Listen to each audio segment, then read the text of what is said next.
Salut à tous les amis, c'est Loïc, bienvenue pour un nouveau Poker Débat. Avant, tu connais l'histoire, tu t'abonnes, tu mets la petite cloche, important la petite cloche, sinon tu seras pas prévenu de toutes les vidéos.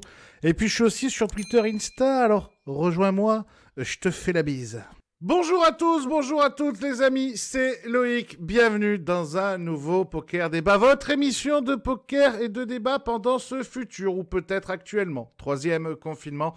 Avec aujourd'hui un casting, messieurs, dames, un casting non seulement de grande qualité, mais surtout un casting qui a su durer dans le temps et qui continue aujourd'hui d'être performant dans votre jeu favori. Oui, mais avant, elle n'était pas là à la dernière émission, elle vous a manqué, les messages ont été nombreux, les appels au boycott de l'émission parce qu'elle n'était pas là se sont multipliés. Heureusement pour votre plaisir, elle est de retour. C'est mademoiselle Florence Mazet.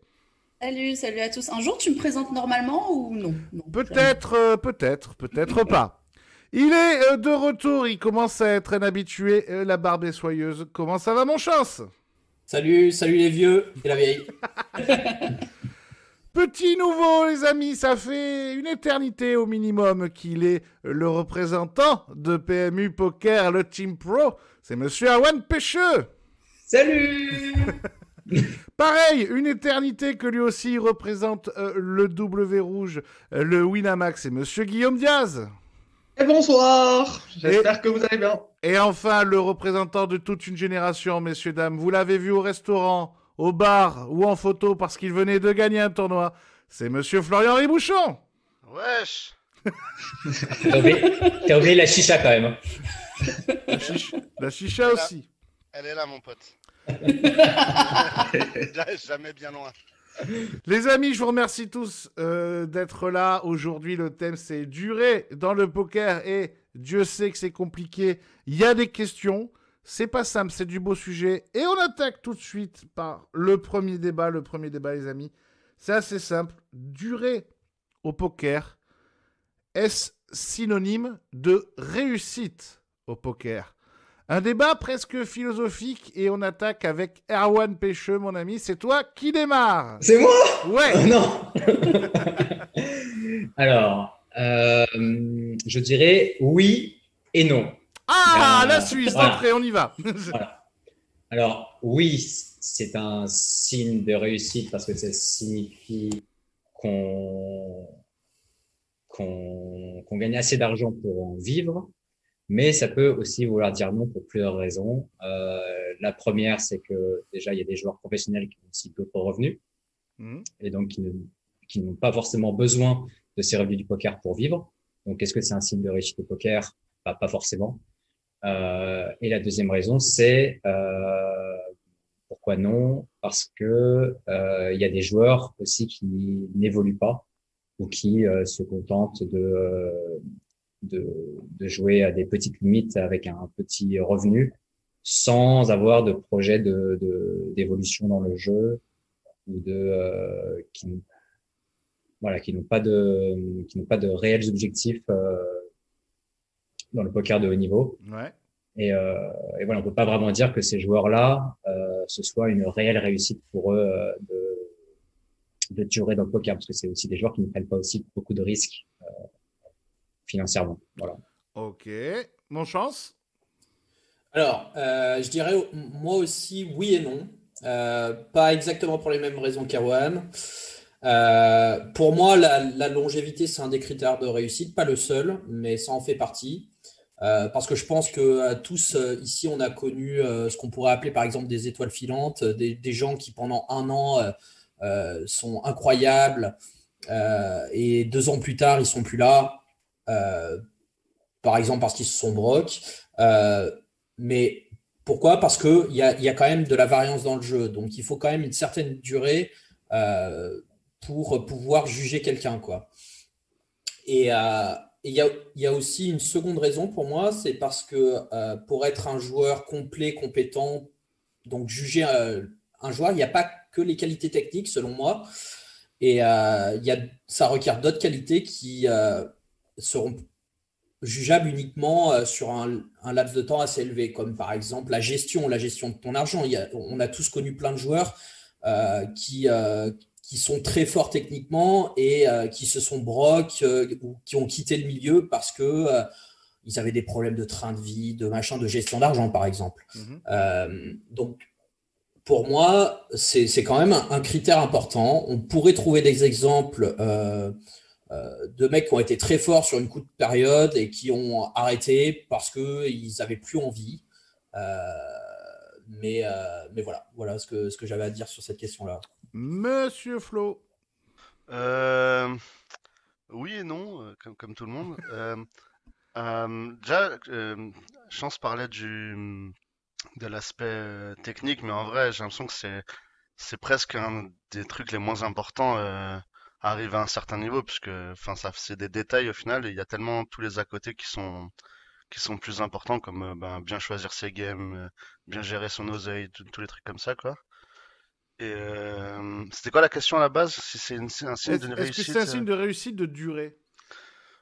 Bah, ça dépend, c'est toujours comme disait Erwan aussi, c'est si tu dures en gagnant 1500 balles par mois depuis 4 ans, enfin il y en a à qui ça va convenir, mais c'est quand même une forme de préfère faire autre résilience chose. d'avoir ce profil-là, tu vois. Bah ouais, mais enfin ça peut en fait si c'est ton objectif et que ça te convient, bon bah tant mieux pour toi et enfin tout le monde est content quoi, tu vois, mais moi je considère pas ça comme de la réussite de gagner 1500 balles pendant 4 ans au poker quoi. C'est Non, plus c'est pour ça que arrondir c'est les pas fins de le mois. seul critère, quoi. Ouais, Mais voilà. dans la durée, il y a quand même une forme de réussite, quoi. C'est vrai, c'est vrai. Parce que par exemple, je pense au gars, alors, désolé si j'ai pas le bon nom, mais il me semble que c'est Coleman, il s'appelait celui qui avait gagné le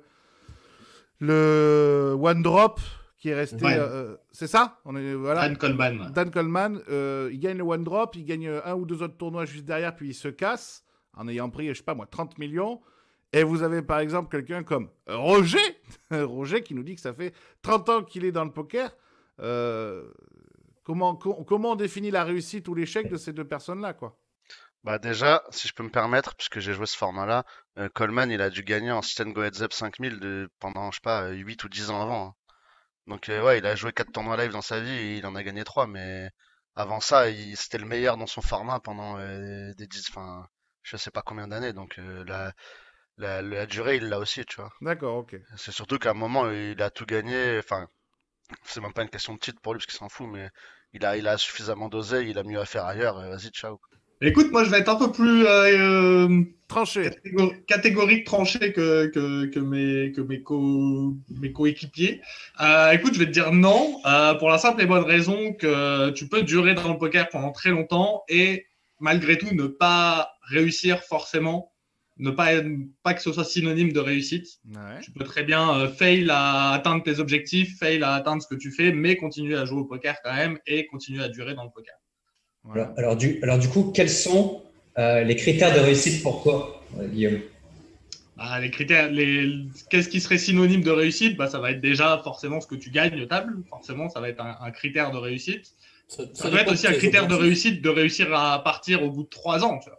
Typiquement, un mec comme McDonald qui a arrêté le poker, tu peux considérer qu'il a réussi. Et ça peut être une réussite d'arrêter le poker pour passer à autre chose. Donc, tu peux avoir plein de différents critères. Tu peux avoir aussi l'impact que tu as dans ton milieu, l'impact que tu as sur les autres joueurs, etc. Il y a plein de choses qui peuvent rentrer en compte. Mais pour moi, la durée n'est pas du tout synonyme de réussite. Chance, tu avais une question? Non, après, ça dépend des critères de chacun, quoi. Ça dépend voilà, tout le monde parlait d'objectifs, ça dépend de ça, quoi, principalement, quoi. Moi, je connais un mec, par exemple, son objectif, c'était de gagner une certaine somme d'argent pour monter un business à côté. Il a joué jusqu'à ce qu'il atteigne cette somme, et puis voilà, quoi. C'était pas forcément en plus une somme ultra importante. Et donc, lui, il a réussi ses objectifs.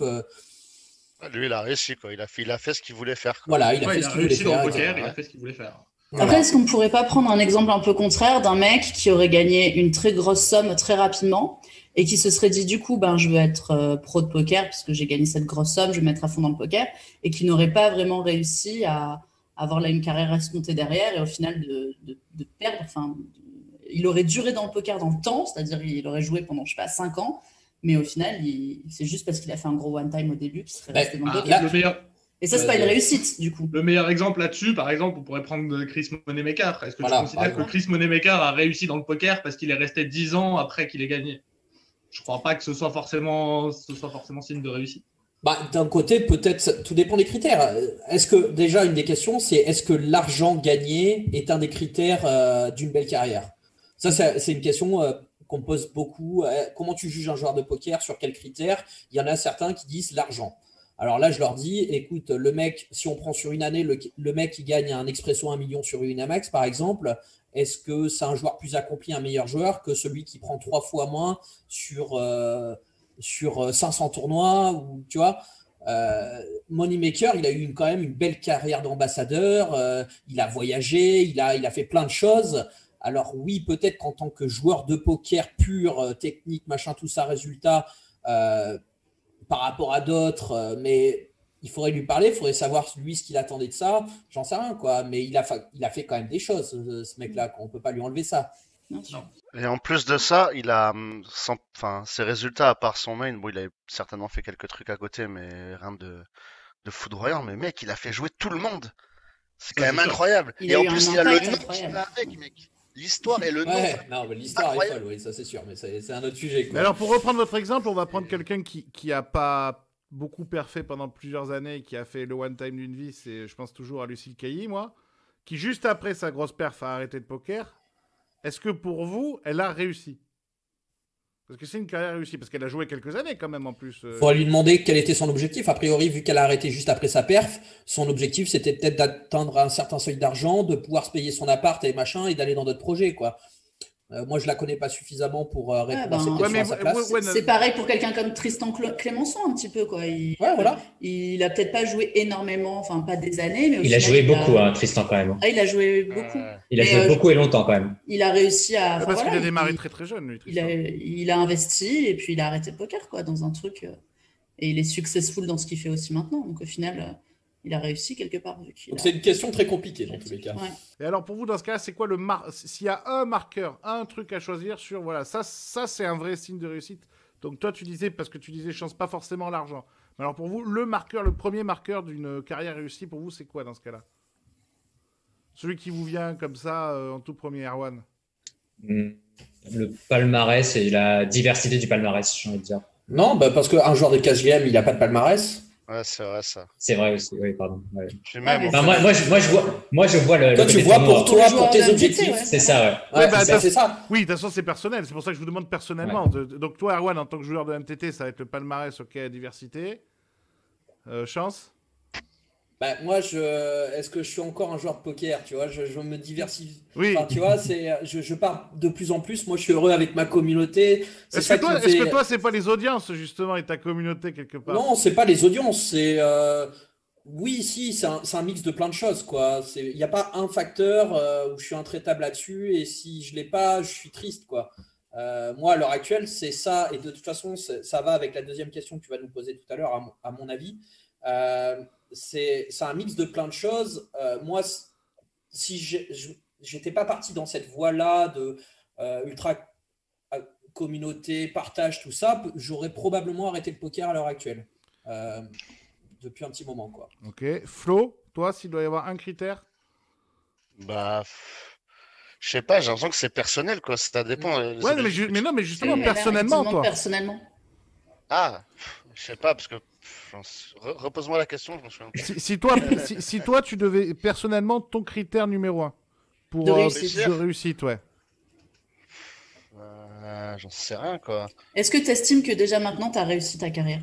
Si demain ça s'arrête. Je sais pas, oui et non, quoi. Je sais pas, j'aurais pu faire mieux, tu vois. J'aurais pu faire mieux, j'aurais pu faire pire, quoi. C'est pas. Genre, j'ai pas fait le. T'as pas fait le tour encore? J'en sais rien, tu vois. Je sais pas, je peux pas dire que j'ai fait le tour. Genre, qui peut dire qu'il a fait le tour, tu vois? Ouais, c'est peut-être pour ça, tu vois. Si, parce qu'il y a des gens qui sont lassés et puis qui qu'ils estiment qu'ils pourront pas forcément faire mieux, qui ont atteint certains objectifs et qui voilà, tu vois, qui sont arrivés à un moment où soit il n'y a plus la motivation, soit les critères financiers sont atteints et du coup, voilà, ils ont fait un peu le tour de ce qu'ils avaient à faire dans le poker. Je sais pas, je trouverais ça prétentieux de dire ouais j'ai réussi quand il y a des gens qui ont fait mieux que moi et enfin et je trouverais ça comment dire presque Indécent. indécent de dire non j'ai pas réussi alors qu'il y a des gens qui aimeraient peut-être être à ma place ou j'en sais rien tu vois. Mhm. Genre c'est ça c'est le truc et pareil j'essaye de me diversifier je fais d'autres trucs dont un projet à vous annoncer que j'annoncerai à la fin de l'émission. Allez. Eh oui. Et mon Eh Guillaume, oui, mais alors pour toi, si un point. Écoute, je vais reprendre un peu ce que disait Flo, c'est le fait d'atteindre son full potentiel. Pour moi, ça, c'est vraiment le marqueur de réussite et où je me dirais, si j'atteins mon full potentiel et que j'atteins le maximum de mes limites, je me dirais, bah voilà, j'ai réussi à atteindre ce que je voulais. Ok, eh bien écoutez les amis, on passe alors donc au second débat qui est finalement la suite. Comme je dis, vous êtes tous là parce que vous avez tous su durer dans le poker. Et j'insiste là-dessus, mais je pense que les gens s'en rendent compte, c'est dur, c'est très difficile de durer dans le poker. Oui, mais alors, justement, pour vous, quelle est la raison principale de votre longévité dans ce milieu? Il a réussi à passer 68 ans comme Team Pro. C'est Monsieur Guillaume Diaz. C'est toi qui démarre. Je croyais que tu allais parler d'Erwan. Ouais. C'était pile ou face. Voilà, il a mangé à la première question, c'est toi à la deuxième. Ok. La raison principale de ma longévité, je dirais que c'est souvent la remise en question. Et pour moi, c'est ça le truc principal, c'est la remise en question, la capacité d'auto-analyse, de se comprendre, et de comprendre les erreurs qu'on fait, d'être honnête avec soi-même, quoi. Ok. Erwan? Ouais, il y a des mauvaises langues qui diront que j'ai duré grâce à mon sponsor. Ouais. Alors, c'est pas tout à fait faux. Forcément, il y a des aides financières. Mais je pense que j'ai surtout duré parce que je n'ai cessé de m'intéresser au jeu et de pratiquer de manière assidue, Ouais. tant en live qu'en live. Je me suis pas mal imprégné des différentes tendances des joueurs au fil des années. Et je pense que c'est aussi ça qui m'a permis de rester à flot, quoi. Ok. Florian? Je pense que c'est la remise en question, comme disait Guillaume, c'est genre un des trucs les plus essentiels, quoi. Genre toujours, enfin, comprendre que genre on n'a pas la science infuse et que genre il y a peut-être toujours mieux que ce qu'on fait, tu vois. Donc, je sais pas trop comment exprimer l'idée, mais en soi, c'est ça, c'est genre toujours se remettre en question et genre. Jamais pensé que t'es arrivé, quoi.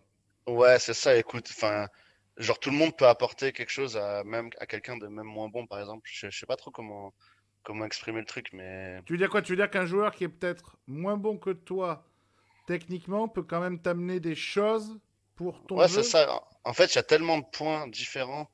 Genre, il y a l'aspect mental, l'aspect dans le jeu directement, l'aspect gestion autour, la préparation avant, la sélection des tables. Il y a tellement de trucs différents que ouais, le choix du format aussi. Enfin, il y a plein de points différents qui font que ben, c'est un tout, quoi. Rester motivé aussi, donc jouer à un format qui te plaît à toi. Enfin, il y a plein de trucs, quoi. J'ai l'impression. Je sais pas trop comment exprimer l'idée, mais Ok. je me suis compris, ce qui est bien l'essentiel. Bonsoir. Ça rejoint aussi un peu ce que je disais sur le fait de pratiquer assidûment et de fréquenter différents types de joueurs. Ça permet de se remettre en question constamment. Ouais. Ok. Et il y a une capacité d'adaptation aussi quelque part. Des fois, il y a des moments où vous voyez des mecs que vous trouvez pas forcément bons et qui vont gagner beaucoup. Il faut aussi comprendre, bah voilà, pourquoi ces mecs-là que j'estime peut-être moins bons que moi, pourquoi ils gagnent autant. Il y a une raison peut-être. Alors peut-être ils ont juste chaté. Mais Ils des ont fois, certainement d'autres qualités. voilà, bah c'est aussi ça. Donc ça fait partie des adaptations à, à voir aussi quoi. Monsieur Chance? Ça parlait pas mal de remise en question. Alors, je suis d'accord avec ça. Ça, euh, c'est important dans le but de rester, entre guillemets, compétitif au plus haut niveau. Euh, enfin, compétitif. Euh, Moi, ce que je voulais plutôt dire, c'est plutôt la motivation. Une question que je me pose très souvent, c'est pourquoi je joue au poker? Qu'est-ce que ça m'apporte? Pourquoi je continue à le faire? À toujours essayer de rester motivé. qu'est-ce que je ferais si j'arrêtais demain?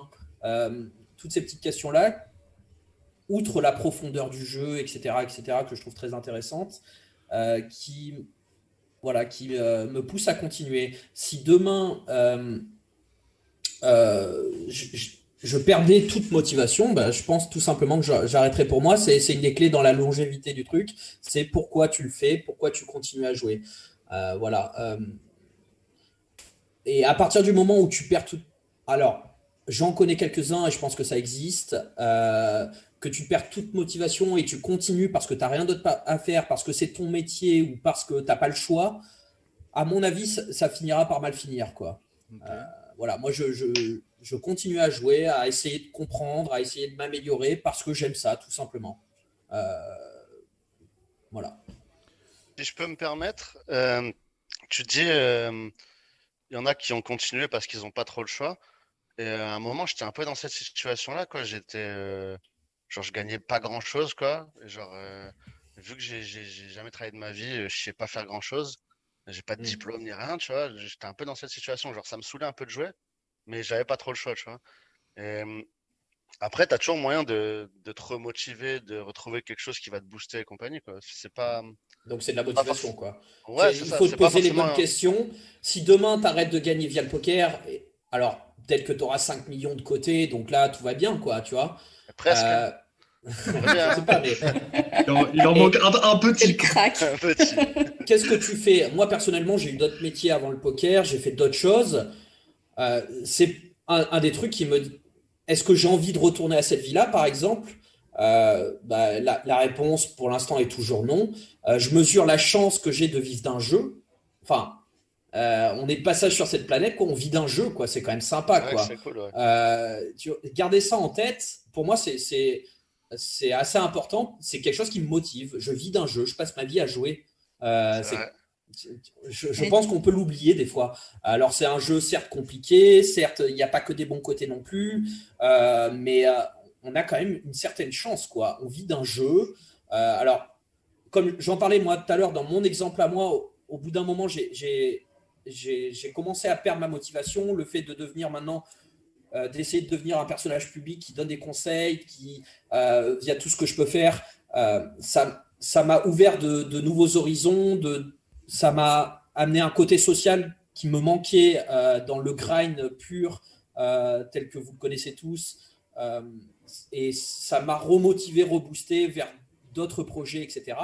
Mais voilà, pour moi, c'est la clé, c'est la motivation, la clé de la longévité. Et il y en a certains, hein, on en a tous connus, qui ont été motivés, qui sont arrivés en 2 ans au plus haut niveau, et puis du jour au lendemain, ils avaient fait le tour, et ils voulaient passer à autre chose, et ils l'ont fait, quoi. Et voilà.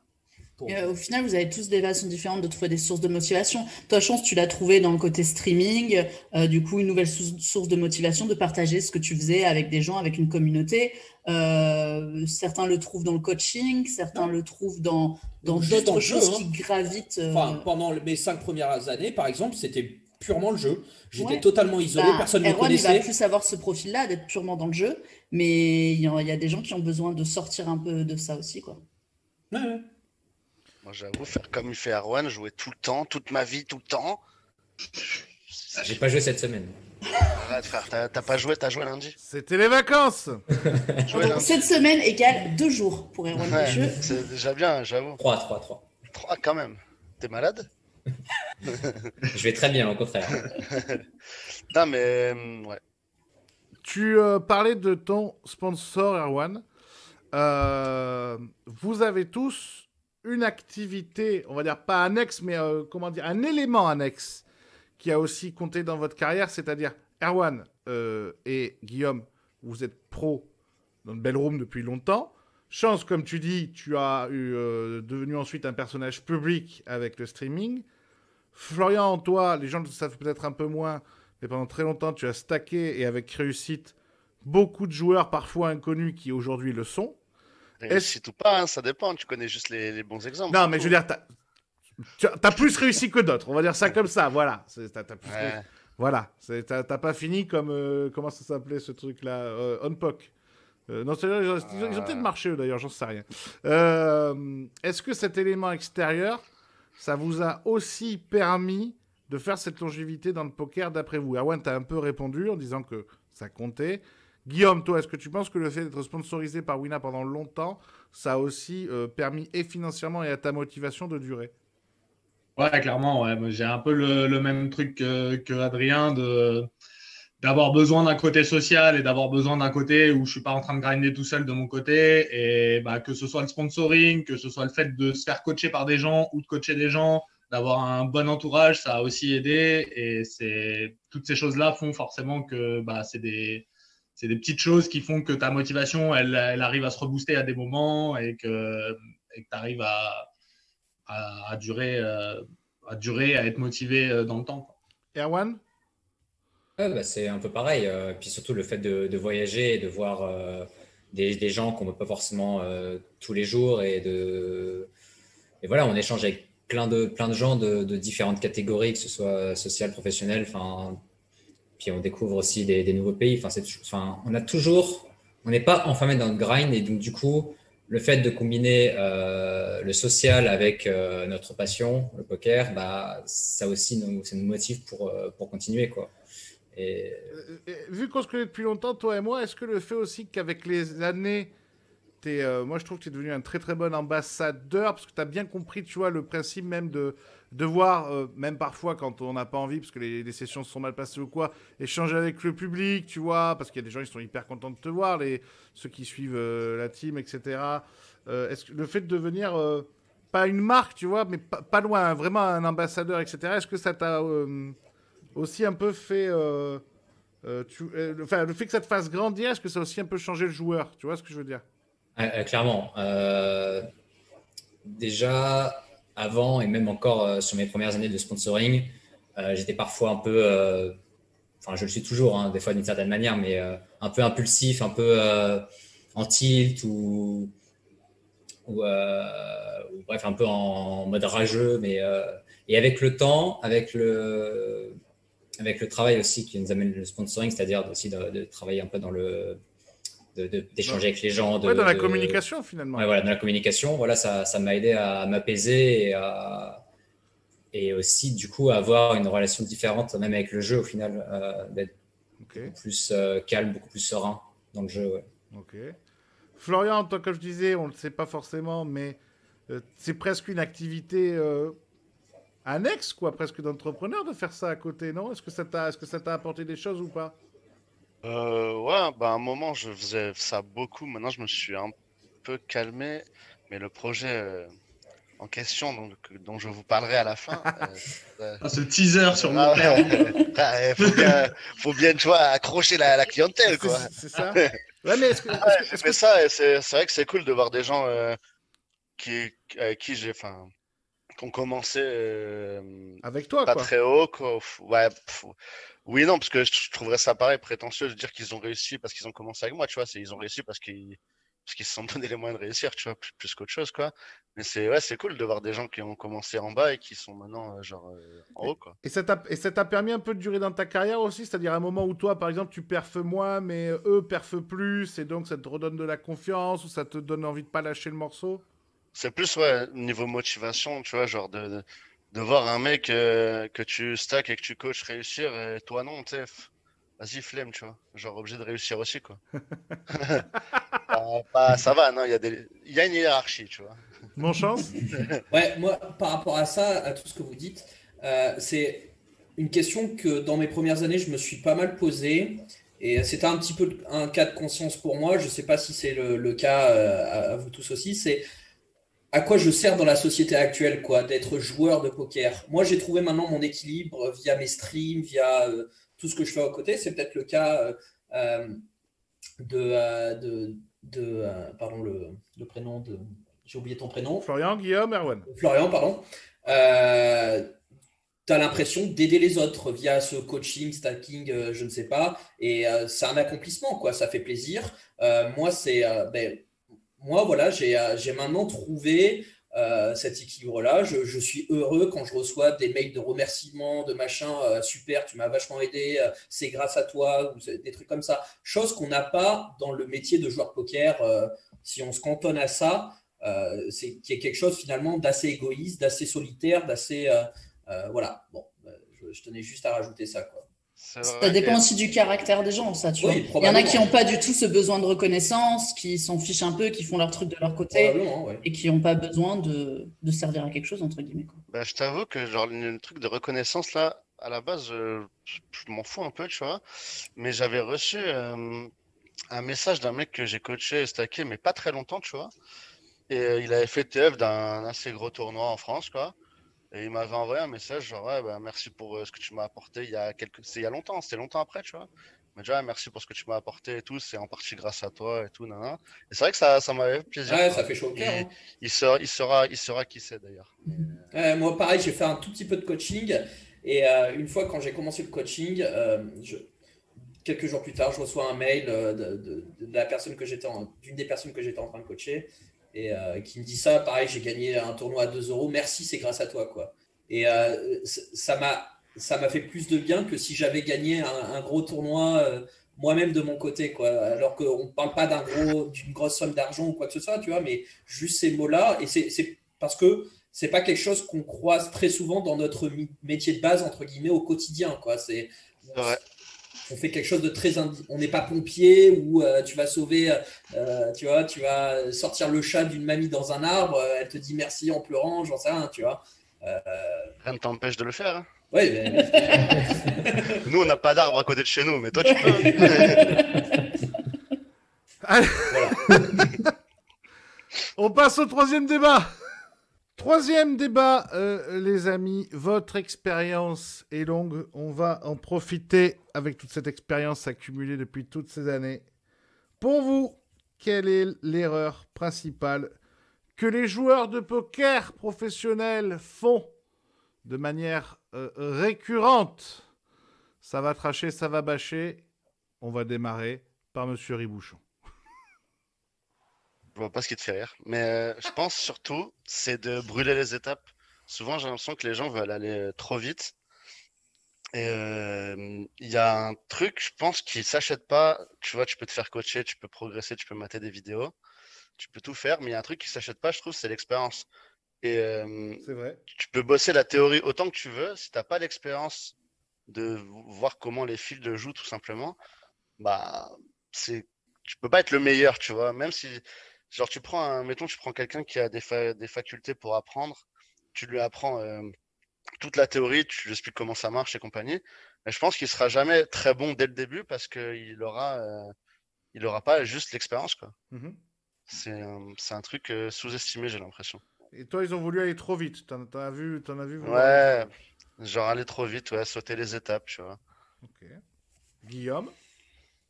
Un peu dans le même sens, c'est sauter les étapes, mais pas par rapport à la gestion de BR et la gestion financière. Je pense que la plupart des joueurs ont pris trop de shots dans leur vie, à chercher un peu trop d'adrénaline, à chercher trop le one time ou pas, Guillaume? Ouais, aussi à chercher un peu trop le one time et même à vouloir aller jouer trop vite, trop cher et prendre des risques qui vont les impacter après pendant 6 mois et qui en fait vont les faire reculer.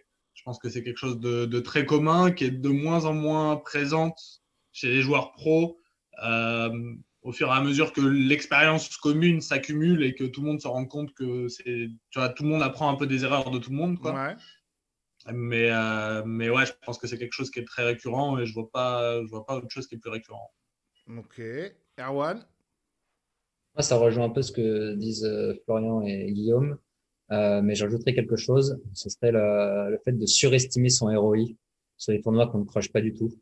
En réalité, c'est-à-dire qu'en gros, un joueur, par exemple, qui a un mauvais set de tournoi et qui va inclure des tournois où le ROI qu'il va penser n'est pas du tout celui qu'il a en réalité, surtout sur le long terme. Et ça, combiné avec une mauvaise gestion de bankroll, fait que du coup, ceux ou ces tournois sur lesquels il ne croche pas le field, font que s'il répète ça et qu'il bad run sur une certaine période ces tournois-là, et ben, il va finir par se broke. Et donc voilà, le fait de surestimer son ROI sur un certain nombre de tournois dans son set de tournois fait que ça peut conduire pas forcément à la banqueroute, mais en tout cas avoir une grosse incidence sur le win rate global d'une session ou même de plusieurs mois de poker, on va dire. Et cette erreur-là, non, vas-y, Flo. Ouais. On en revient un peu à ce qu'on disait sur les questions d'avant là. En gros, la technique, c'est pas le truc le plus primordial. En fait, vaut mieux être moins bon et jouer un fil que tu bats bien plus que qu'être meilleur et jouer un tournoi que tu bats pas, quoi. Enfin, ça fait partie Alors, des qualités aussi à avoir, tu vois, de bien choisir ses Ouais, cibles. je suis d'accord avec ça. après, faut mettre aussi en opposition le fait que jouer des buy-in dans lesquels on n'a pas l'habitude de jouer avec des fields beaucoup plus durs, c'est aussi de l'expérience. Donc ça, c'est des shots à prendre de temps en temps forcément, mais ce n'est pas forcément à mettre dans une session de tous les jours et en faire son tournoi régulier si on n'est pas sûr de crush le field. Voilà, mais c'est limite un investissement, c'est du travail, quoi. Tu payes pour Oui, apprendre, c'est quoi. ça.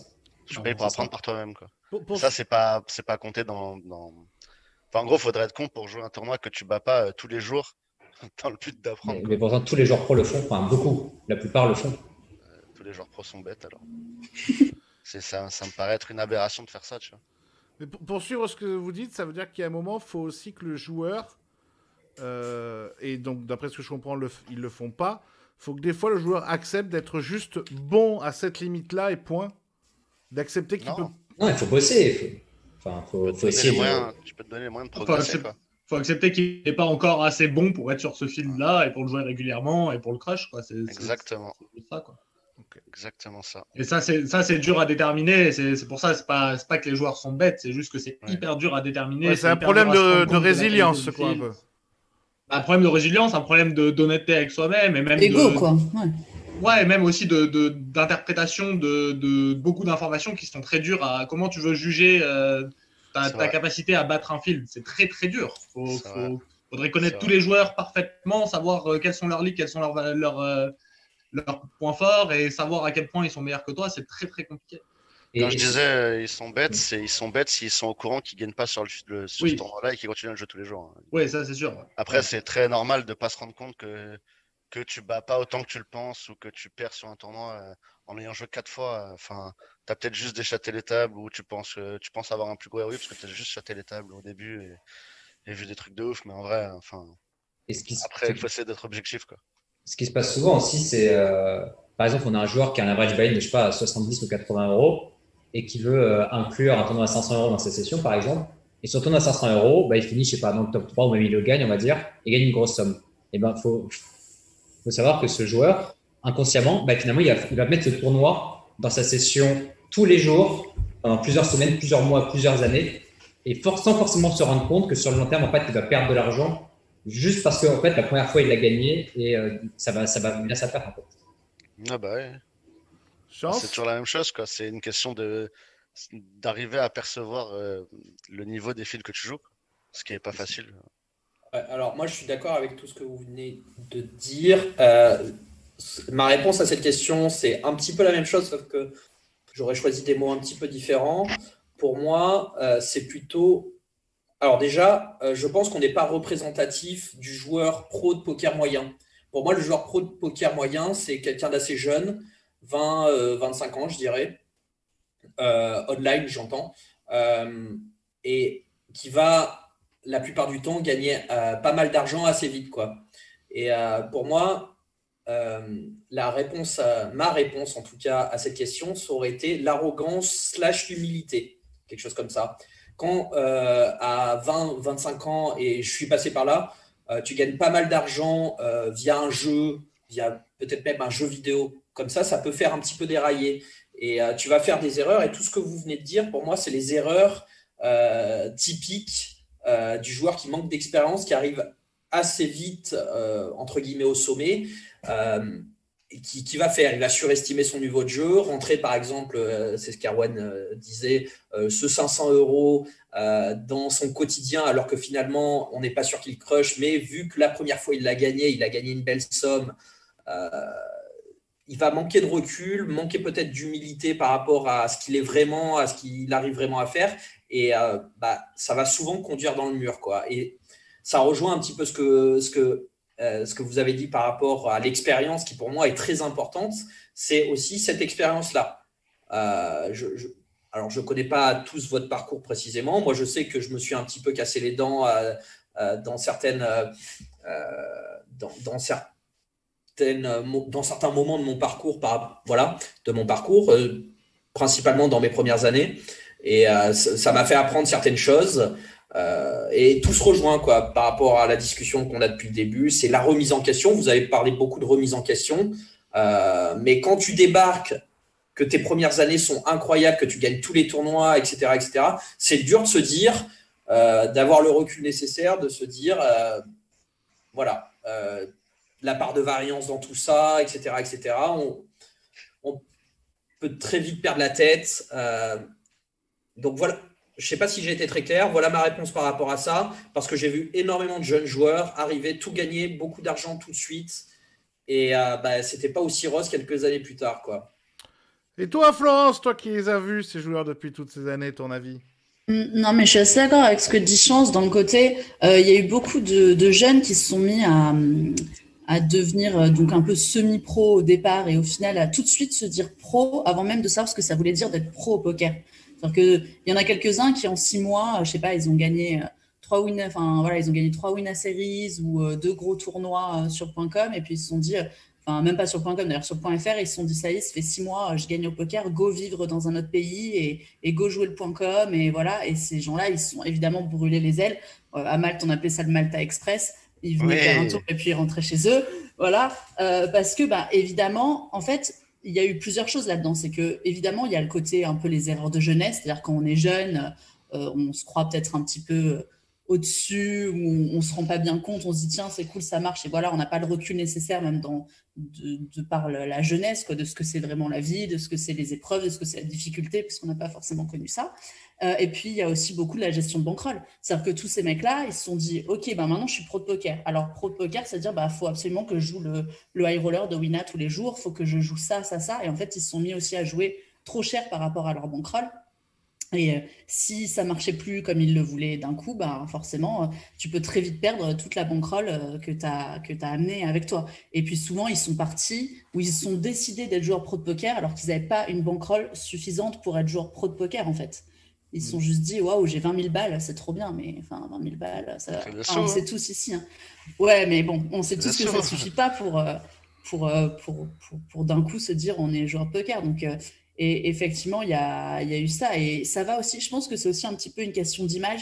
C'est-à-dire que, là, en cette période de Covid, ce n'est pas le cas. Mais d'habitude, dans le milieu du poker, les lives, tout ça, c'est quand même beaucoup médiatisé. Et quand tu débutes dans le poker, tu as envie d'aller faire comme les autres. Tu as envie de venir jouer le PT avec les autres Français. Tu as envie de venir jouer, même si c'est pas le PT, juste le 1K qu'il y a à Paris ou voilà. Tu as envie de faire ça, et sauf que le live, ça coûte très cher. Et donc, tu peux très, très vite te brûler les ailes et tu te dis, bon, moi aussi, je vais être dans le circuit avec les pros français, machin. Moi aussi, je suis pro et tout. Et en fait, y en a plein qui arrivent et qui, au bout de 6 mois, se brûlent totalement les ailes. Et ceux qui réussissent, comme les gens autour de autour de ce Zoom, et ceux qui réussissent, c'est ceux qui ont réussi à déjà ne pas trop aller trop vite de base, ne pas spew leur thune dans des tournois avec lesquels ils n'avaient pas la bankroll, et puis qui ont aussi, vous avez aussi eu la chance, parce que c'est aussi une question de chance, hein, de run plutôt bien et de pas connaître la case broquitude, quoi. Après, pour le truc d'aller jouer des lives chers en n'ayant pas les sous, moi j'étais un peu le spécialiste de ça. Hein. Mais ouais, mais tous, c'est une erreur commune. Personnellement, je suis aussi passé par la case broquitude. Hein. Je suis pas d'accord avec toi. Je pense que il y en a beaucoup qui passent par la case broc. Quoi. Ça fait aussi partie des choses qui vont te faire grandir. Et il y a énormément de jeunes pros. Enfin, c'est pas tout le temps comme ça. Quoi. C'est aussi comme ça que tu apprends. Ouais, mais il y en a beaucoup qui s'en relèvent pas non plus. Ça, nous, on voit la partie immergée de l'iceberg. On voit ceux qui ont fait des hauts et des bas, mais qui sont toujours là parce que soit ils connaissaient des bonnes personnes, qu'ils ont pu se faire stacker, qu'ils ont réussi aussi à regagner juste après. T'as des fois des éléments extérieurs aussi, quoi, qui viennent te plomber une belle carrière. Mais on voit vraiment que la partie immergée de l'iceberg, pour 10 mecs qui arrivent à s'en sortir, il y en a 25 qui reviennent plus. Ouais, c'est ça. Même plus, à mon avis. Ah, mais ceux-là, on les oublie, tu vois. Oula, là, Erwan, par contre, on t'entend pas. J'ai coupé le micro pour Florence, bref. Je pense que si tu questionnes 100 pros aujourd'hui, je pense qu'il y en a 90 qui vont te répondre qui sont déjà broke. C'est très très rare. Je pense plus que ça même. Je pense que quasiment tout le monde c'est déjà broke au moins une fois. Quoi. On en revient à la première question qui est pourquoi est-ce que, enfin, la deuxième question de quelle est la raison principale. Généralement, la raison principale de la longévité, c'est être capable de se relever de ces moments difficiles et d'avoir une résilience à toute épreuve. C'est peut-être ça la réponse, ouais. Et je pense qu'en vrai, genre, il y a quasi pas de joueurs, comme disait Erwan, qui ont une stratégie linéaire ou comme disait Chance, je sais plus, qui ont une stratégie, enfin, une carrière linéaire, ça existe pas. T'es obligé de faire des erreurs pour apprendre. Malheureusement, j'ai envie de dire. Et tu es guidé aussi par ton ego et par tes émotions. Je veux dire, si à un moment donné, tu as de la réussite, tu vas vouloir aller plus haut et forcément, au bout d'un moment, tu vas te brûler les ailes. C'est humain, tout le monde fait ça. Par contre, je suis pas OK avec le fait de dire malheureusement. Moi, je sais pas, non, c'est pas grave, tu vois. Genre, ça rend quand ça se passe bien, ça rend le truc encore plus cool, tu vois, d'avoir galéré un peu. Hein. Ouais, enfin, quand tu es dans le creux de la vague, c'est pas évident, quoi. Hein. Oui, c'est vrai. Ouais, et puis si tu pouvais apprendre des erreurs sans les faire toi-même, mais juste en regardant les erreurs des autres, tu gagnerais beaucoup de temps quand même. Ah ouais, bah oui. mais bon, c'est pas possible, ça tu connais. Malheureusement. Ouais. On passe au dernier débat. Dernier débat, les amis. Il est en 2 parties. La première question de ce 4e débat. La meilleure évolution technique du poker J'ai pris les 7 dernières années. Comme ça englobe un petit peu tous votre carrière. Pour vous, la meilleure évolution technique. Quand je dis la meilleure évolution technique, ça peut être autant dans le jeu, dans le mental, j'en sais rien, moi, l'investissement, voilà, peu importe. Ça, c'est votre vision à vous. Je sens que tout le monde est dans le doute, c'est impeccable. Je sens que tout le monde est dans le doute, c'est impeccable. On va commencer par celui qui a l'air d'être le moins dans le doute, puisqu'il est en train de s'endormir. C'est Monsieur Ribouchon. Oula, moi je suis le plus dans le doute là. Je sais pas trop. J'ai échappé. C'est compliqué, ouais, je voulais pas non plus. Non mais je peux amorcer le débat comme ça me fait réagir. Allez, non mais c'est montre-nous. Attends, je pose des questions. Mademoiselle Florence Mazet, montrez-nous la voie. Non, mais en fait, on va prendre un exemple typique, par exemple l'histoire des solvers. Il y a beaucoup de personnes qui disent que d'un côté, c'était une énorme évolution technique parce que ça a permis effectivement d'avoir un peu des sortes de réponses à certaines questions qu'on se posait. Mais d'un autre côté, on peut aussi penser que c'est au final pas forcément une chose bien parce que ça a du coup mis une énorme différence de niveau entre des personnes qui d'un coup se sont dit il y a une façon GTO de jouer. Et puis les autres qui se sont trouvés largués parce qu'ils ne connaissaient pas cette façon GTO et ça a mis un fossé un petit peu entre les high stakes et le reste. Et il y a aussi des personnes qui vont dire que ces mêmes solvers, ok c'est bien, mais si tu joues juste GTO et que tu ne t'adaptes pas face à certains fields, ça ne sert à rien de savoir jouer GTO, quoi. Donc rien que les solvers, c'est quand même pas mal, ça amène un débat, quoi. Bel exemple, elle nous a montré la voie. Monsieur Ribouchon, alors, avez-vous une vision ? Pas très. J'ai l'impression que c'est plutôt les erreurs des autres qui ont fait avancer le truc plutôt que Plutôt qu'une évolution, tu veux dire ? Ouais, c'est ça. Genre, tu prends les erreurs qu'on a fait il y a 10 ans. Tout le monde est au courant qu'elles existent, alors qu'à l'époque, on n'était peut-être pas au courant, tu vois. Enfin, je sais pas comment tourner le truc. Mais encore une fois, je me suis compris et c'est bien ça l'essentiel. Chance. Alors, moi, d'instinct, ma première réponse à cette question, mais c'était pas facile, c'est un peu ce que disait Florence, ce soit les solvers, mais aussi plus globalement tous les outils qui ont apparu ces dernières années. Si on regarde un peu en arrière, la grosse différence entre il y a une dizaine d'années et maintenant, c'est qu'il y a une dizaine d'années, on jouait un petit peu à l'instinct. On se basait sur des choses, de certains raisonnements, sur un peu de la psychologie, des trucs comme ça. À l'heure actuelle, si un joueur qui commence tout de suite le poker, il a tout un tas de ressources qui n'existaient pas 10 ans en arrière pour se former, pour directement arriver très rapidement à un certain niveau de jeu. Quand on a commencé le poker, il n'y avait rien. On faisait un petit peu, c'était les plus malins qui gagnaient, on jouait tous un peu à l'estin et on se partageait peut-être des bonnes pratiques. Ouais, ça marche pas mal et tout, alors que finalement, techniquement, on faisait tous plus ou moins n'importe quoi. Voilà. Mais il y avait quand même des joueurs gagnants. Pourquoi ils étaient gagnants par rapport aux autres ? Parce qu'ils étaient probablement un peu plus malins, ils avaient compris un ou deux trucs, mais on faisait tous n'importe quoi. Comparé à l'heure actuelle, même tout le monde a progressé via ces outils qui sont apparus, même ceux qui ne travaillent pas avec, par mimétisme, etc. Mais voilà, pour moi, la grosse différence, c'est tout ce contenu-là qui est disponible à l'heure actuelle. Et donc, si un joueur veut commencer le jeu à l'heure actuelle, il va commencer de plus haut techniquement, ok. Mais pour moi, c'est la grosse différence. C'est que il y a 10 ans, on jouait au feeling. À l'heure actuelle, voilà, on peut beaucoup plus facilement il y a une quantité de chaînes YouTube gratuites, payantes, les sites de coaching, tout ça qui a fleuri. Et voilà, ça rend le jeu différent. On peut toujours gagner. La meilleure innovation, enfin évolution, ce serait les outils proposés. Je sais pas de mettre de mots là-dessus. Ouais. C'est un mix de tout ça, selon moi. C'est à la fois le contenu, à la fois les outils, d'où découle ce contenu. Mises à disposition. Ouais, voilà, c'est un mix d'un peu tout ça. Erwan? Et du coup, je vais contredire ce qu'a dit Florence en utilisant les arguments d'Adrien. C'est que les solvers n'ont pas creusé le niveau entre les meilleurs joueurs et les moins bons à cause justement du mimétisme. Ouais, voilà. Moi, je suis d'accord avec ça aussi. Ouais. Les joueurs les plus mauvais, à force de jouer contre les joueurs bons, ont acquis une petite partie, une infime partie du jeu GTO. Et du coup, l'écart n'est pas si grand que ça. Ouais, je suis d'accord. Ouais. Ils le font mal. Ils le font mal, mais ils ont des idées. Pour les bonnes raisons. Mais voilà. Mais ils le font. Ouais, ils le font. Ils rattrapent l'écart aussi comme ça, juste par le mimétisme, quoi. Enfin, tu regardes ce que font les meilleurs. De toute façon, à l'époque, c'était surtout ça. Hein. Ouais. Il y a 10 ans, tu prenais, tu t'ouvrais terroom.fr, tu regardais qui dit prenait quoi, et tu prenais les noms les plus connus, ceux qui avaient le plus gagné, et tu regardais ce qu'ils faisaient, et puis tu essayais de capter des trucs, quoi. De toute façon, t'avais pas d'autres trucs, donc t'avais pas trop le choix. Donc. Ça.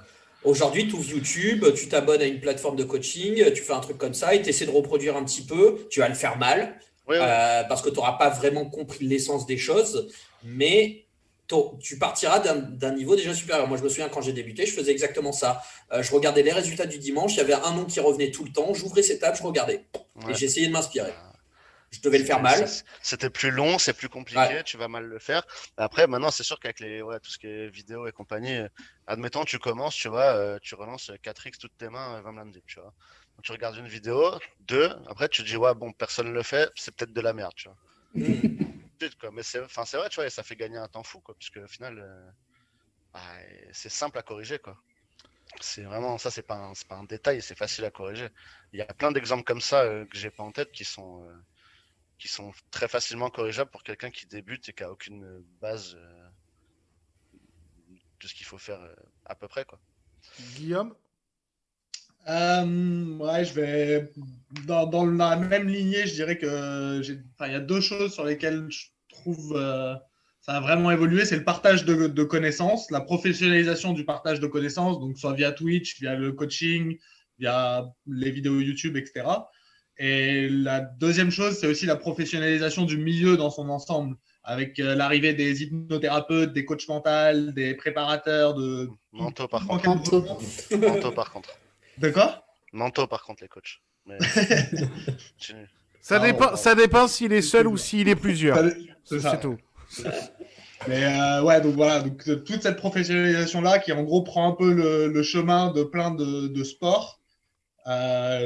J'ai l'impression que ça a eu un impact énorme, et même sur les gens qui sont en bas de l'échelle. Tu vois, même un débutant, quand il va regarder le stream de Chance et qu'il va entendre parler de coaching ou de préparation ou quoi que ce soit, bah, ça va lui mettre une idée dans la tête qui n'existait pas il y a 10 ans. Quoi. Il y a 10 ans, les gens, ils regardaient le poker, ils voyaient des gens en train de boire du whisky et de fumer des cigares. C'est le vrai jeu, ça. Mais Guillaume, Guillaume, ça va très bien avec le succès de Dans la tête d'un pro. C'est-à-dire que dans la tête d'un pro, vous montrez bien, on voit pas que le poker, on voit tous les à côté. On voit comment vous préparez avec Stéphane Matteux, comment, voilà, c'est le... Mais ça, c'est pas depuis le début, en plus. C'est pas depuis le début. Non, mais ça, c'est une élite, quoi. Il y a qui fait ça? Moi, j'ai pas de coach mental, perso, quoi. Alors, on en entend de plus en plus parler. Et c'est peut-être un petit peu, d'ailleurs, comme M. Solver, c'est-à-dire que vu qu'il y a quelques Guillaume Diaz, machin, et tout, qui sont ultra bien préparés, moi, quelque part, j'essaie de un peu moins déconner à mon échelle, quoi, tu vois. Mais c'est pour ça que tu viens plus aux soirées, enfoiré. J'ai arrêté de boire, hein. Tu vois, ça a un impact sur toi forcément, tu vois. Ouais. Si tu vois des gens le faire, bah, tu vas te dire, ah, peut-être que je devrais le faire, tu vois. Et peut-être que pour l'instant, tu n'as pas fait appel à un coach mental, mais que dans le futur, tu en feras appel quand tu Ouais, c'est possible. Ouais. Mais tu parlais de ça comme si c'était... Enfin, on en est qu'au début, selon moi, de tout ça. Carrément, on en est qu'au début, mais on a commencé la transition, tu vois. Genre, j'ai l'impression qu'on est un peu... Oui, tu sais que dans 5 ans, un coach mental, ce sera presque obligatoire, quoi, aussi, tu vois. Ouais, c'est ça. Dans 5 ans, j'aurais arrêté le gluten, quoi. Je serais végétarien. Ouais, peut-être pas bon. J'espère pas. Aujourd'hui, les joueurs récréatifs, quand ils regardent dans la tête d'un pro, ils se disent pas, pour être pro de poker, il faut juste être fort tactiquement. Ils se disent, en fait, il y a tout un à côté et que moi, là, tout de suite, même si demain je veux, je serai pas direct le meilleur joueur du monde, quoi. Faudra que je travaille énormément, que je m'entoure bien, etc. Donc, ils voient ce que c'est le haut niveau.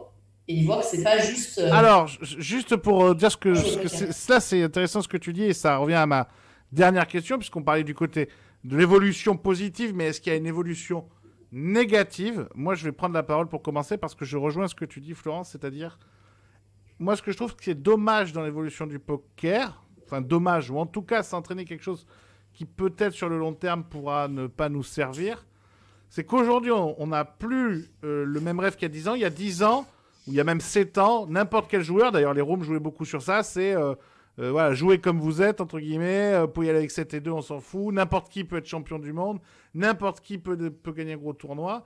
Alors que et c'est toujours le cas, hein. Ah non, alors moi je suis pas d'accord. Si. Ah ben non, non, si. N'importe qui. On en envoie tous les jours. Non, mais attends, n'importe qui peut gagner, mais aujourd'hui, le message, comme disait Guillaume avant, etc., c'est le message, c'est beaucoup plus... Quand tu regardes dans la tête d'un pro aujourd'hui, quand on t'écoute toi, quand on écoute Nussman, quand on écoute tous ces gens-là, c'est les gars, il vous faut un coach, il vous faut du coaching mental, il vous faut une hygiène de vie. Et moi, j'ai l'impression que le rêve aujourd'hui, enfin, que le poker fait un peu moins rêver les gens, qu'on a un petit peu plus professionnalisé la réussite au poker. Et parce que parce que c'est le cas en fait. Mais je suis d'accord. Mais je suis d'accord. C'est comme le e-sport en fait. Bien sûr. Mais ça dépend de quoi tu parles en fait. Parce que moi, aussi un des messages que j'essaie de véhiculer dans mon stream, c'est que le poker, c'est un jeu, ça reste fun. Tout dépend de ce que tu veux. Si tu veux devenir le numéro 1 mondial, il faudra en passer par là. Mais moi, j'ai plein de potes qui jouent à ce jeu sur des 1 euro sur online, machin. Ils s'en foutent, quoi. Ils veulent juste... Alors, s'ils arrivent à capter un petit truc, à progresser un peu, à mieux jouer un coup dans leur tournoi, mais leur objectif, c'est pas forcément d'en vivre, ni d'être le meilleur joueur au monde. Mais je suis d'accord avec... prendre du plaisir. Mais je suis d'accord avec ce que tu dis. Mais disons que j'ai juste l'impression que ça peut être un peu plus dur de recruter des personnes, parce qu'avant...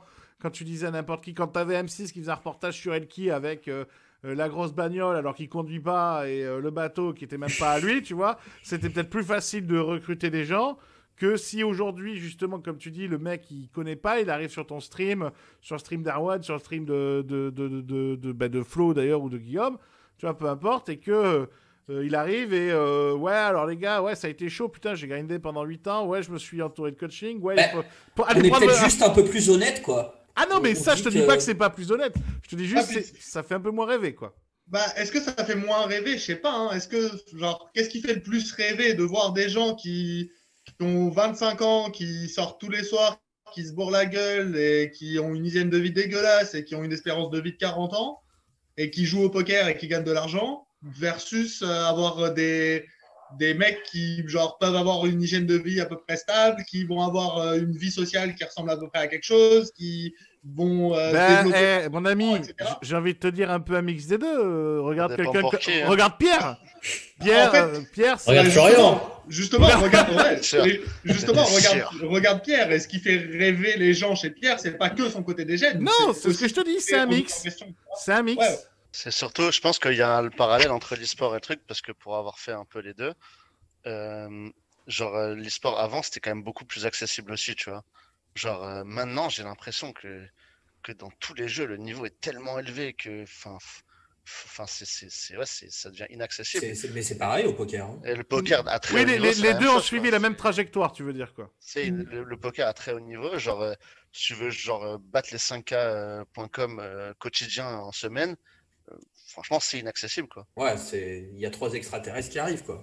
Et est-ce que c'est vraiment un objectif? Moi, perso, ça fait pas partie de mes objectifs. Je pense que... Moi non plus, quoi. Ouais, je pense qu'on peut très bien vivre à des limites moindres. et beaucoup plus facilement, quoi. Il faudrait connaître les meilleurs joueurs de ces limites. Est-ce qu'ils gagnent tant d'argent que ça, quoi, finalement? Parce que c'est tellement dur. Ah si, ouais. Si. Ah ouais? Je pense pas que quand ils jouent entre eux, ils gagnent beaucoup d'argent. Un petit Sitengo à 5K, là, toujours les mêmes. Tu peux prendre l'exemple de 2020, Ton Mulder, il a gagné 2 millions plus. Voilà, ça te donne un petit référentiel. Ouais, mais c'est quoi aujourd'hui 2 millions, comme dirait Florian? Ouais, mais il a pas gagné 2 millions sur des Sitengo avec 30 joueurs full reg. Bah, quasi. Il a joué ça tous les jours de l'année et c'est le plus gros de son volume, je crois. Ouais, sur GGS, ça. Ah ouais, il y a une dizaine de mecs comme ça, quoi. Mais après, il y a une dizaine de mecs, mais est-ce que, là, on est en train de parler du top, mais c'est comme si on disait le mec qui est 50e mondial au tennis, il fait pas rêver les gens. Bah si, il va faire rêver les gens parce qu'il a le même lifestyle, parce il fait la même chose, il vit de la même chose. Après, c'est sûr qu'il est moins compétent et il a peut-être moins donné qu'un Djokovic ou un Nadal, et que c'est sûr que c'est pas accessible pour tout le monde de devenir Djokovic et Nadal. Mais est-ce que c'était vraiment négatif pour l'image du jeu en général? Je pense pas. Ben moi, tu sais quoi, j'ai envie de te dire que non, le 50e mondial, personne ne sait qui c'est, on s'en bat les couilles. Sauf si c'est Kyrgios, qui, parce qu'il est complètement dégénéré, qui te fout le feu sur la piste. Enfin, tu vois. Le mec qui a fait rêver la France Moutet, il a fait rêver la France pendant Roland Garros. Non, pas Moutet. Non, c'est pas Moutet, tu penses. Non, c'était pas Moutet, c'était Moutet. Mais non, tu vois, justement. Tu sais même pas qui c'est. Non, mais tu vois, c'est ça, tu vois, c'est ce que je te dis. Alors que Kyrgios, tu sais tout de suite qui c'est, le gars. Benoît Paire. Ou Benoît Paire, voilà. Mais là, il parle de tennis, je comprends pas. Si je peux mettre un petit bémol sur tout ça, on parle beaucoup de professionnalisation, tout ça, mais il faut pas aussi oublier qu'il y a une personne dans le poker. On peut apprécier ou ne pas apprécier ce qu'elle a fait, mais il y a quand même une personne dans le poker ces dernières années qui a amené un truc un peu différent, qui a amené beaucoup de joueurs récréatifs à s'intéresser au poker, c'est Yo Viral. Et je suis désolée, mais Yo Viral a joué totalement, ses méthodes marketing sur le côté les gros avions, les meufs, tout ce côté marketing de international Dan, et ça marche encore. Et combien de personnes dans les clients Yo Viral ont eu des gros avions, des meufs, comme tu dis, via le poker? Nous, on le sait. Mais là, je te parle de récréatif. C'est-à-dire que ça a quand même amené des nouvelles personnes au poker. Et parce qu'on en revient au reportage d'Elki, quoi.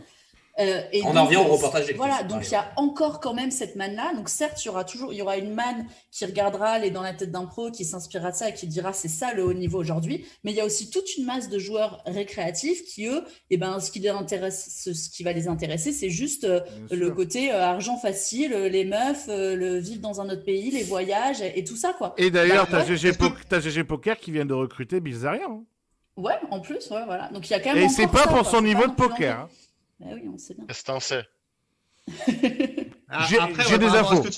Par rapport à ce que tu viens de dire, Flo, est-ce que tu es sûr que ça a ramené des joueurs au poker? Oui. Moi, je crois que ça a plus. Non. Oh, oui. Alors écoute, des créations de comptes incroyables. C'est sûr. Alors écoute, là, je vais prendre une info qui est certaine parce qu'Alexis l'a déjà raconté. Alexis Ebskia, quand il était encore patron de la communication de PokerStar France, c'est lui qui a supervisé le reportage sur M6.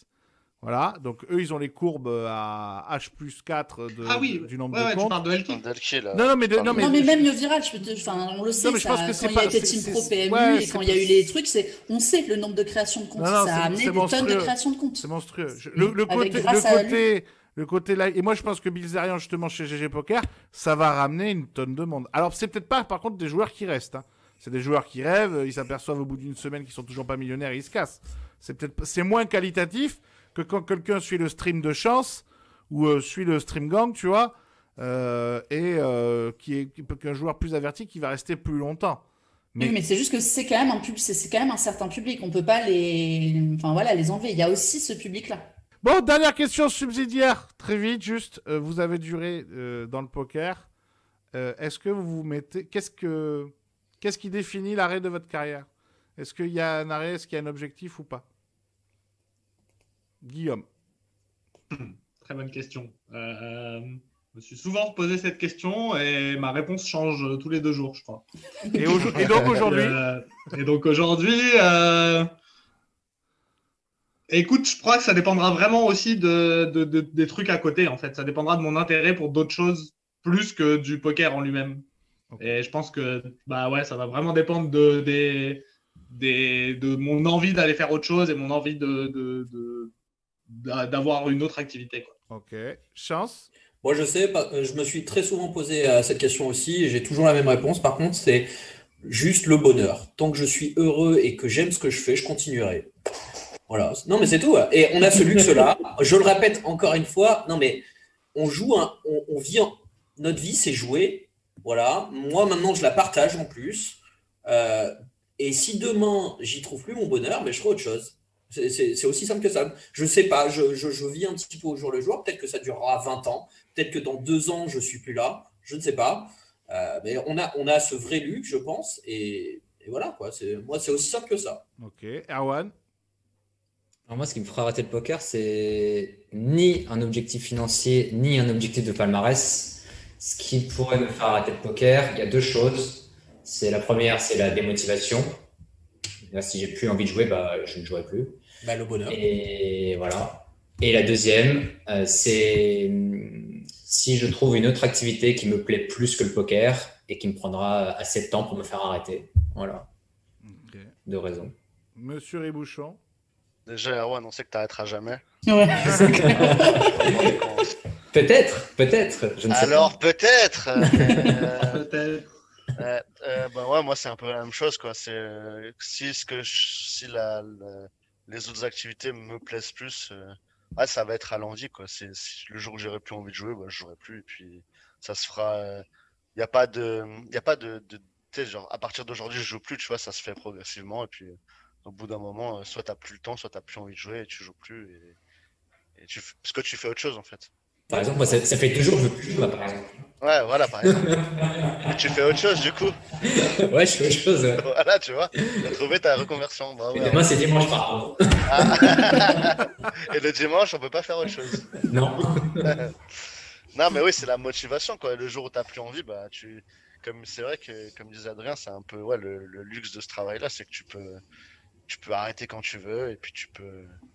Sauf quand t'as pas de diplôme. Ah non, mais mon pote, je te rappelle que j'ai un projet en cours, donc je vais te parler à la fin. Je te rappelle. Juste un truc, Loïc. Là, on parle aussi de vous parlez de ça parce que vous êtes des joueurs accomplis et vous avez aussi accumulé une certaine somme d'argent. Mais moi, je pense à des personnes.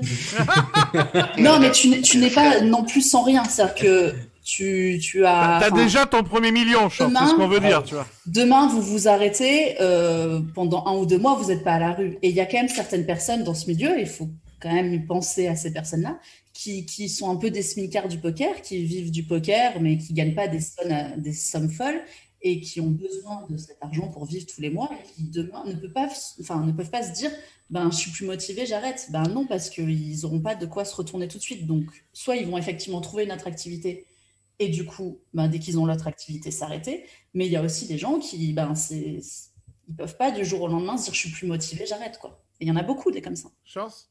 Alors, je suis totalement d'accord avec ce que tu dis, mais personnellement, je me serais jamais retrouvé dans ce spot-là. Voilà. On me pose souvent la question, passer pro, qu'est-ce que tu recommandes, machin, tout ça. Moi aussi, à un moment donné, j'ai fait des études, j'ai quitté un métier, machin, tout ça,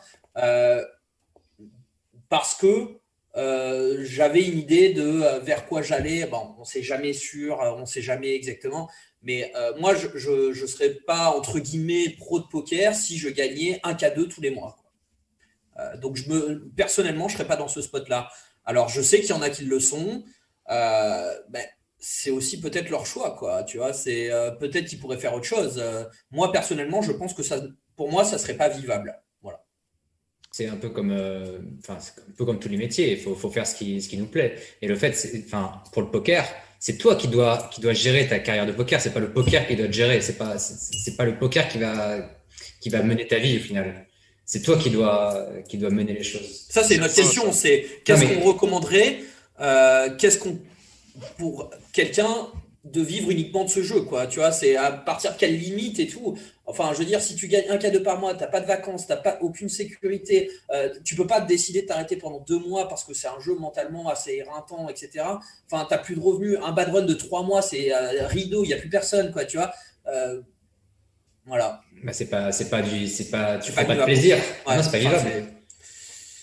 compliqué, quoi. Puis en soi, si t'es dans cette situation-là, soit tu te bouges le cul et t'essayes de progresser pour plus être à si peu de gains, quoi. Soit soit tu gardes ça en activité annexe pour bien arrondir Ouais, les c'est fins de mois, ça. quoi. Ouais. Et puis tu fais autre chose, quoi. Ou alors tu vis comme un vegan qui vit dans la campagne. Tu manges des cailloux. Tu manges des cailloux, tu vis dans un carton, mais bon. Et c'est là où je vais arrêter le 4e débat parce que ça y est, Ça ça part en couille. Les amis, je vous remercie beaucoup, c'était passionnant.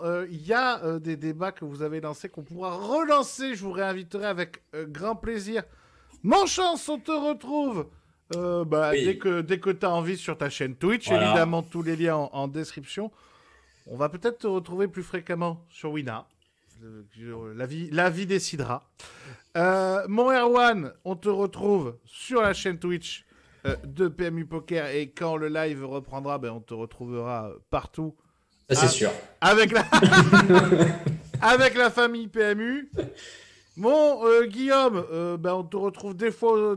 Tu streams des fois un petit peu, Guillaume, toi? Exact, sur la chaîne Twitch de Wina. Ouais. Et évidemment, sur Wina, on te retrouvera sur les événements Wina. Là aussi, un jour ou l'autre. Un jour, on l'espère. Un jour ou l'autre. Maflo, on te retrouve ici toutes les semaines. Voilà, avec moi. J'ai pas le choix. T'as pas le choix, c'est obligé. Ouais, c'est comme ça. Et enfin, messieurs, dames, il a teasé un truc énorme. Oui, énorme. Monsieur Florian Ribouchon, c'est toi qui conclus cette émission. Tu as un projet. Ouais, alors c'est pas un truc énorme comme tu dis. En fait, on lance avec Saber Arazi une plateforme de coaching et stacking en spin et en spin nitro, ce qui a priori n'existe pas ou très peu, en tout cas en France, quoi. Et du coup, on a plusieurs offres à proposer, stacker ou juste coacher contre certaines conditions, quoi. Ouais. Donc, si ça en intéresse certains, ça s'appellera SpinUp, SPINUP. Ouais. Et si ça intéresse du monde, envoyez-nous un petit message privé sur Facebook à Saber au moins, quoi, et puis on vous expliquera. Il y a un site ou pas pour l'instant? Ça devrait arriver très très très vite, mais je sais pas quand tu sors la vidéo, donc. Donc au pire, je mets tes liens à toi, ils ont juste à te contacter. Voilà, ouais, c'est très bien. Le site, ça sera certainement spinup.fr ou spinup.com de toute façon. Eh bien, écoutez, allez rejoindre SpinUp parce qu'avec des gens de cette qualité, le Saber, vous l'avez jamais vu, mais c'est aussi quelqu'un de très très bien. Je vous conseille d'aller les rejoindre. Merci beaucoup les amis. Merci à vous de nous avoir suivis. On se retrouve très vite pour un prochain Poker Débat. Ciao, ciao, ciao. Salut. Allez, ciao.